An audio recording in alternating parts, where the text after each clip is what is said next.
Salut tout le monde, c'est Jojol. C'est rare que je parle de jeux vidéo sur ma chaîne YouTube, mais ça m'est déjà arrivé de faire des vidéos sur la Nintendo Switch, sur la PS4 Collector Star Wars, également sur les mini-consoles, et la majorité du temps, ça vous plaît. Cette année, nous aurons le droit à deux très grosses nouvelles consoles. D'un côté, nous avons la Xbox Series X, avec le petit accent anglais, et de l'autre, la PS5. Et je vous propose ici qu'on résume tout ce qu'on sait sur cette PS5, où ces temps-ci, nous avons pas mal d'informations assez croustillantes. De mon côté, j'ai vraiment hâte de la voir. D'ailleurs, quand elle sortira, je ferai quelques vidéos dessus, notamment une bonne vidéo unboxing. Donc si vous voulez pas la rater, si c'est toujours pas fait, n'hésitez pas à vous abonner et d'appuyer sur le bouton cloche. Dans cette vidéo, je serai accompagné de mon cher ami Concrax. N'hésitez pas à checker sa chaîne YouTube en fin de vidéo, vous allez kiffer. Salut Jojol, merci de m'accueillir sur ta vidéo, salut à tous. Du coup, une des informations que nous n'avons clairement pas, c'est le design à proprement parler de la console. On se fait plein d'idées, il y a des concepts qui tournent sur la toile. D'ailleurs, on vous met quelques exemples ici qui pourraient être éventuellement vrais, même s'il est fort possible que les résultats soient bien différents de ceux que l'on peut évoquer. Et vous le savez sûrement, nous avons été habitués à un design très sobre de la part de Sony et ses PlayStation, du moins à partir de la PS2, avec cette couleur noire, unie en général sur les consoles. Mais la récente révélation du design de la prochaine manette pourrait clairement changer la donne. En effet, pour la toute première fois chez PlayStation, on peut apercevoir ce mélange entre la couleur blanche, qui est prédominante, et le noir. Et justement, une des choses officielles et qui regroupe plein de nouveautés, c'est cette fameuse manette. Dévoilée début avril, le design est complètement revu. Au revoir la DualShock, bonjour la DualSense. À première vue, elle ressemble à celle de Microsoft, mais en réalité, elle rappelle la manette prototype de la PS3 qui avait été fortement critiquée avec son allure futuriste. Une des choses qui change clairement pour la prise en main, c'est le fait qu'elle est beaucoup plus large et le fait que le système de vibration a été revu pour vous proposer une meilleure immersion. Immersion, c'est vraiment le premier objectif de Sony avec cette PS5. Quoi de mieux quand on joue d'avoir l'impression d'être totalement in-game. Et justement, ça tombe bien puisqu'ils vont pouvoir proposer aux développeurs de personnaliser les gâchettes L2, R2. En effet, la manette va être équipée, et c'est très attendu, du retour haptique, c'est-à-dire que vous allez pouvoir ressentir véritablement l'environnement in-game avec une maximisation des sensations que le joueur pourra ressentir. Par exemple, vous courez dans la boue, eh bien votre manette va en fonction réagir, vibrer et j'en passe. Votre personnage est sous l'eau, vous recevez une balle, un coup,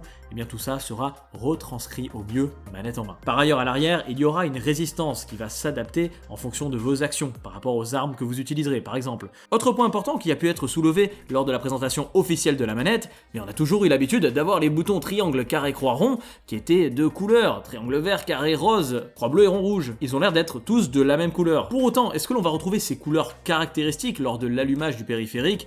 C'est possible, peut-être qu'il y a des petites lumières intégrées qui vont retranscrire au mieux les couleurs. L'un des objectifs importants de Sony, c'est également de prolonger l'autonomie de la manette, bien sûr, qui se décharge souvent assez rapidement pour peu qu'on fasse quelques sessions. Il y aura ainsi une batterie externe intégrée lui permettant de tenir plus longtemps qu'une manette PS4, avec cette fois-ci une recharge de type USB-C. Elle intègre un haut-parleur et un micro. Ça veut dire que vous allez pouvoir discuter avec vos amis sans avoir à acheter absolument un micro supplémentaire ou voire un casque, même si on se doute qu'avec un casque et micro intégré, ça sera plus sympathique. Et on pourrait même se poser la question si ce micro pourrait être utilisé pour une nouvelle fonctionnalité. Pourquoi pas contrôler un futur assistant vocal? Et quand on l'active, on pourrait lui demander pas mal de choses, comme par exemple, lis-moi tel contenu, lance-moi tel jeu, enregistre-moi mon gameplay, énormément de possibilités. D'ailleurs, le bouton Share a été remplacé avec un autre bouton. Pourquoi pas pour lancer ce fameux assistant vocal? Là, rien de sûr, à ce jour, c'est vraiment des rumeurs. En ce qui concerne le pavé tactile de cette manette, elle a l'air un peu plus large que ce qu'on a vu sur PS4, et elle pourrait, c'est à prendre avec de très grosses pincettes, afficher des images. Enfin, en tout cas, c'est ce qu'on peut penser avec ce nouveau brevet déposé par Sony, mais nous savons très bien que ce qui est déposé n'est pas forcément la version finale proposée à l'utilisateur. Voilà en gros toutes les informations que l'on a sur cette DualSense. Évidemment, on n'a pas le design encore final de la console. Cependant, au vu des couleurs officielles de la manette, il est fortement possible que le blanc soit prédominant sur le design final. Ok, on ne sait rien sur l'esthétique de la console, mais on connaît toutes les caractéristiques techniques et ce qu'on peut vous dire, c'est que ça envoie du lourd. C'est du lourd puisqu'il y aura 16 Go de RAM en DDR6, un processeur basé sur la 3e génération de la ligne Ryzen d'AMD qui va embarquer 8 cœurs avec la microarchitecture Zen 2, et bien évidemment, il y aura le support de la fameuse technologie Ray Tracing. Pour ceux qui ne sauraient pas encore ce que c'est, eh bien regardez.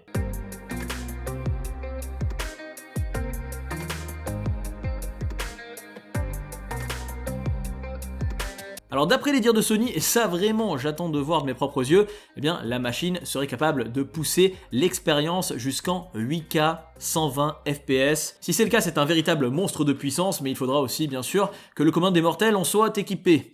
C'est notre histoire quand on voit avec la 4K aujourd'hui. Il y a même une télévision spécifiquement conçue pour la PS5 en 8K qui va voir le jour par Sony. Mais du coup, vous l'aurez compris, la philosophie de la firme japonaise sera axée sur l'optimisation. Le gros changement viendra du SSD de 825 Go qui sera capable de lire des données allant jusqu'à 5,5 Go par seconde. Selon monsieur Cerny, qui est l'architecte de la PS5 et également de la PS4, et bien selon lui, le temps de chargement serait 100 fois plus rapide que la PS4. Cela signifie des chargements presque instantanés, les déplacements et apparitions des décors beaucoup plus rapides. Les développeurs vont pouvoir donc du coup créer des décors encore plus détaillés, dans lesquels les animations des personnages seront encore beaucoup plus complexes. Cela ouvre un énorme champ de possibilités dans le domaine des jeux vidéo, peut-être l'un des meilleures améliorations ici. Et ouais Jojol, et la PS5 en plus de ça sera compatible avec tout type de disque dur externe. Cependant, il sera impossible d'y faire tourner les jeux PS5 et on pourra uniquement les lire grâce au SSD interne de la bécane. Cependant, apparemment, il serait possible de remplacer le SSD initial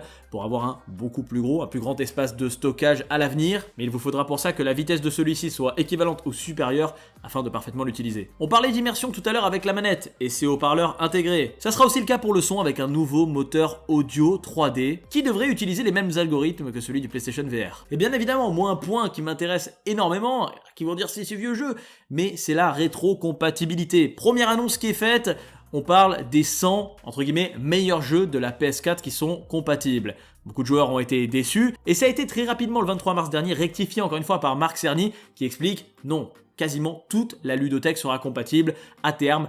4000 jeux PS4 pourront tourner sur PS5. C'est donc quand même une très belle précision, à voir si grâce à nos comptes PSN et nos achats en dématérialisé, eh bien on pourra retrouver ces jeux sur la PS5, et en plus de ça, il y aurait une mise à jour sur ces titres, puisqu'ils fonctionneraient à une fréquence boostée sur la machine, et donc bénéficieraient d'un plus grand nombre d'images par seconde, d'une meilleure stabilité. C'est quand même de très belles nouvelles, même si c'est vrai que pour les plus férus d'entre nous, on espérait, via un brevet qu'on avait pu apercevoir il y a quelques mois, on aurait pu espérer une rétrocompatibilité totale de l'ensemble des machines Sony, PS1, PS2, PS3, PS4, mais bon, c'est déjà quand même pas mal. Qui sait? Wait and see.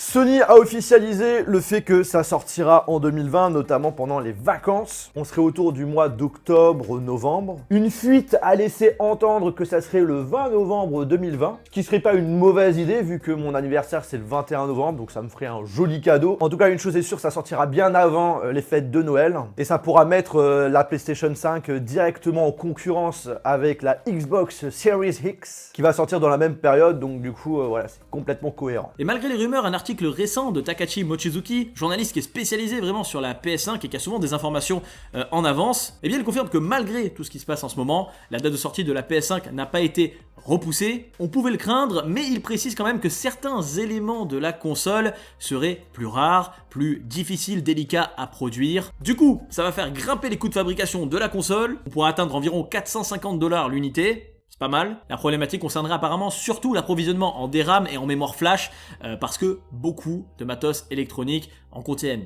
Et notamment les smartphones produits en masse. En tout cas, le président de chez Sony, en interne, Jim Ryan, a réaffirmé sa volonté d'absolument la sortir pour la fin de l'année 2020. Les dirigeants de Sony font preuve de patience en ce qui concerne le prix. Ils prévoient une transition progressive. Ils savent, comme toute nouvelle console, qu'ils vont perdre de l'argent. Et dans leur tête, ils vont rentabiliser au maximum avec les différents revenus au niveau des logiciels et de certains services pour qu'il n'y ait pas de problème financier en ce qui concerne l'entreprise. Pour rappel, la PS4, au départ, c'était la même situation. Elle était tout simplement vendue à perte. Et ouais, tout comme la PS3 qui aurait coûté à l'époque la bagatelle de 3 milliards de dollars de pertes pour Sony. Ils ont donc l'habitude. Ainsi, ils partiraient une nouvelle fois sur la préférence de maximiser leur part de marché quitte à y perdre de l'argent. Du coup, on n'a toujours pas le prix officiel, mais certaines rumeurs tablent entre les 499 et 549 $. Encore une fois, à prendre avec des pincettes, mais cela ne paraît pas démesuré compte tenu de la technologie embarquée. Voilà en gros toutes les informations que l'on sait sur la PS5. Je me suis dit que ça pouvait être vachement cool de vous résumer tout ça en une seule vidéo, sachant qu'on connaît quand même pas mal de choses maintenant. Je tiens à remercier Concurax pour son intervention. Je vous invite à aller dans la description, il y aura sa chaîne YouTube. Merci mon Jojol de m'avoir permis de participer à cette vidéo. Tu sais qu'on remet ça quand tu veux. Vous aurez aussi celle de 16 Game qui vous a fait quelques motion design dans cette vidéo. Merci à lui. Moi de mon côté, j'ai vraiment hâte de voir comment sera cette PS5. Je pense que je suis pas le seul. Soyons patients, ça va arriver très rapidement. Sur ce, on se retrouve dans une prochaine vidéo. Salut!